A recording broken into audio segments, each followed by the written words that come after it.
अगर मैं आपसे कहूं कि अब गोल्ड को लॉकर में या फिर ज्वेलरी शॉप में रखने की जरूरत नहीं है, बल्कि आप अपने डीमेट अकाउंट में भी रख सकते हैं और जरूरत पड़ने पर उसी डिजिटल ओनरशिप को असली फिजिकल गोल्ड में भी कन्वर्ट कर सकते हैं। तो शायद आप कहेंगे कि गोल्ड ईटीएफ जैसा ही होगा, बट ऐसा नहीं है। इंडिया में एक नया सिस्टम लॉन्च हुआ है जिसका नाम है इलेक्ट्रॉनिक गोल्ड रिसिप्ट यानी ईजीआर, और एक्सपर्ट इसे इंडियन गोल्ड मार्केट का नेक्स्ट बिग रिवॉल्यूशन मान रहे हैं। Hi, my name is Pinki Jaiswal और आज हम समझेंगे कि ईजीआर क्या है और ये कैसे काम करता है, डीमेट अकाउंट से इसे कैसे खरीदा जा सकता है, फिजिकल गोल्ड को ईजीआर और ईजीआर को वापस गोल्ड में कैसे बदला जा सकता है, और सबसे important gold ETF, SBG and gold जो डिजिटल गोल्ड के मुकाबले ईजीआर कितना यूजफुल है। तो चलिए शुरू करते हैं। और शुरू करने से पहले अगर आप मेरे चैनल पे पहली बार विजिट करें तो सब्सक्राइब करना ना भूलें, और अगर आपको मेरी वीडियो पसंद आते हैं तो लाइक और कमेंट करके मुझे जरूर बताएं। चलिए शुरू करते हैं। सबसे पहले हम समझते हैं कि ईजीआर है क्या। तो ईजीआर जो है इलेक्ट्रॉनिक गोल्ड रिसिप्ट है, या ईजीआर एक ऐसा फाइनेंशियल इंस्ट्रूमेंट है जो फिजिकल गोल्ड को रिप्रेजेंट करता है। मतलब सिंपल लैंग्वेज में अगर समझे तो आपके नाम पर कोई एक रिसिप्ट इशू होती है जो बताती है कि सेबी अप्रूव वॉल्ट में आपका गोल्ड जो है सेफली स्टोर है।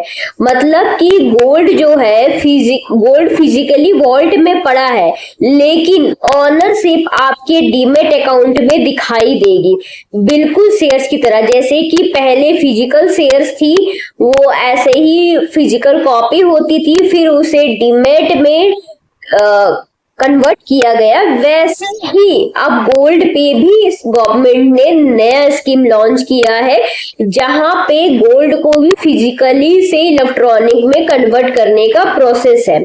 और इंटरेस्टिंग बात यह है कि ईजीआर को एनएसई पर ट्रेड भी किया जा सकता है। मतलब आपको ऑनरशिप तो मिल ही रही है डीमेट पर, लेकिन अगर आप चाहे तो इसे सेल या फिर और बाय कर भी सकते हैं। इसीलिए इसको जो लोग हैं गोल्ड इन डीमेट फॉर्म भी कह रहे हैं, क्योंकि जैसे पहले शेयर्स वगैरह को डीमेट में कन्वर्ट किया गया, डिमैटेराइज किया गया, वैसे ही अब गोल्ड को भी डीमेट में लाने का प्रोसेस स्टार्ट कर दिया गवर्नमेंट ने।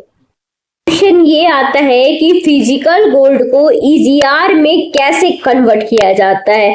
तो मान लीजिए आपके पास इन्वेस्टमेंट ग्रेड गोल्ड है, ठीक है, आप इसे सेबी अप्रूव्ड गोल्ड मैनेजर्स के पास डिपॉजिट कर सकते हैं। क्वालिटी और इसकी प्योरिटी जो है वो वेरीफाई होने के बाद आपको उसके बदले इलेक्ट्रॉनिक गोल्ड रिसिप्ट इशू किए जाते हैं। और अब आपके पास जो है फिजिकल गोल्ड नहीं बल्कि उसका डिजिटल ओनरशिप आपको प्रूफ मिलता है, जो कि आपके डीमेट अकाउंट में शो होता है, और इस ओनरशिप को आप मार्केट में बाय और सेल भी कर सकते हैं। अब इसमें हिडन फैक्ट ये है कि इंडिया में जो गोल्ड मार्केट है वो काफी फ्रेगमेंटेड है।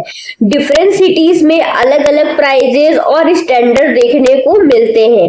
ईजीआर सिस्टम का एक बड़ा ऑब्जेक्टिव पूरे देश में गोल्ड ट्रेडिंग को स्टैंडर्डाइज और ट्रांसपेरेंट बनाना है। ने यहाँ पे समझा कि ईजीआर को कैसे यूज करते हैं। अब ईजीआर को वापस, अगर हमने ईजीआर डिपॉजिट करी है अपना, तो उसे वापस से अगर फिजिकल गोल्ड में कैसे बदल सकते हैं। तो अब सवाल आता है कि अगर डीमेट में गोल्ड है तो क्या उसे असली सोना बनाया जा सकता है। तो जवाब है हाँ। जब आप फिजिकली डिलीवरी लेना चाहेंगे तब आप अपने ईजीआर को सरेंडर कर सकते हैं, और उसके बाद गोल्ड से आपको जो इक्विपमेंट है क्वांटिटी का फिजिकल गोल्ड मिल जाएगा। लेकिन यहाँ कुछ चार्जेस भी आपको लग सकते हैं, जैसे कि volt charges, delivery charges, making charges, अगर आप कोई कॉइन्स या बार्स के फॉर्म में डिलीवरी ले रहे हो। इसलिए फिजिकल रिडेम्पशन से पहले कॉस्ट समझना बहुत जरूरी है। ये आता है कि ईजीआर को हम कैसे खरीद सकते हैं। सबसे इंटरेस्टिंग पार्ट ये है कि ईजीआर को खरीदने के लिए आपको कोई भी ज्वेलरी शॉप जाने की जरूरत बिल्कुल भी नहीं है। बस आपके पास होना चाहिए डीमैट अकाउंट और ट्रेडिंग अकाउंट। उसके बाद आप शेयर्स की तरह एक्सचेंज पर ईजीआर यूनिट्स को बाय और सेल किए जा सकते हैं। यानी गोल्ड इन्वेस्टमेंट अब स्टॉक मार्केट के इंफ्रास्ट्रक्चर के थ्रू भी पॉसिबल हो सकता है। अब सबसे बड़ा क्वेश्चन ये आता है कि EGR versus gold ETF versus SGB versus digital gold, कौन इसमें बेटर परफॉर्म कर रहा है। तो सबसे इंपॉर्टेंट कंपैरिजन मैं आपको बता रही हूँ कि ईजीआर में जो है फिजिकल गोल्ड जो है बैक्ड होता है, और गोल्ड ईटीएफ आप ईजीआर में डीमैट अकाउंट में भी होल्डिंग कर सकते हो, डिलीवरी ऑप्शन अवेलेबल है और एक्सचेंज पर ट्रेडिंग भी पॉसिबल है। बट यही गोल्ड ईटीएफ की अगर मैं बात करूं तो म्यूचुअल फंड स्ट्रक्चर है, गोल्ड प्राइस को ट्रैक करता है और फिजिकल डिलीवरी जनरली प्रैक्टिकल नहीं होता है, और यहाँ पे एक्सपेंस रेशियो भी लगता है। और सबसे इंपॉर्टेंट ईजीआर में भी आपको यहाँ पे कॉस्ट लगती है, जैसे कि आप शेयर्स में बाय और सेल करते हो तो आपको जो ब्रोकरेज चार्जेस देनी होती है यहाँ पे भी होता है, प्लस जो टैक्सेस आपको देना होता है गवर्नमेंट को, वो टैक्स भी यहाँ एप्लीकेबल है। अब हम बात करते हैं सॉवरेन गोल्ड बॉन्ड्स की, तो ये गवर्नमेंट बैक्ड है। इसमें जो होता है 2.5% का एनुअल इंटरेस्ट भी मिलता है, टैक्स बेनिफिट है मैच्योरिटी पर। लेकिन अभी जो है नए एसजीबी इशूज फिलहाल बंद है और मैच्योरिटी पीरियड जो इसका 8 साल का है। बात हम करते हैं डिजिटल गोल्ड की, तो ये बहुत ही इजी परचेस हो जाता है, स्मॉल अमाउंट में भी इन्वेस्टिंग पॉसिबल है, लेकिन ये सेबी रेगुलेटेड नहीं है और डिफरेंट प्लेटफॉर्म्स के स्टैंडर्ड्स अलग अलग हो सकते हैं। जो मैंने ईजीआर की बात करी है ये रेगुलेटेड बाय आरबीआई है, मतलब अगर कुछ दिक्कतें होती है, कुछ मिस हैपनिंग होती है, कहीं पे फ्रॉड होता है, तो उसे कंट्रोल करने का राइट सेबी के पास है, ताकि इसे अच्छे से मॉनिटरिंग की जाए और आपके पैसों के साथ कुछ गलत ना हो। इसके लिए बहुत ही स्ट्रिक्ट एक्शन सेबी के थ्रू लिए जाते हैं। हिडन फैक्ट ये है कि कई एक्सपर्ट्स मानते हैं कि अगर ईजीआर इकोसिस्टम पे प्रॉपरली डेवलप हुआ तो फ्यूचर में इंडिया का गोल्ड जो है मार्केट स्टॉक मार्केट की तरह ही ऑर्गेनाइज्ड और ट्रांसपेरेंट हो सकता है, और ये इंडिया को ग्लोबली गोल्ड जो ट्रेडिंग हब है बनाने के डायरेक्शन में एक बहुत बड़ा स्टेप है।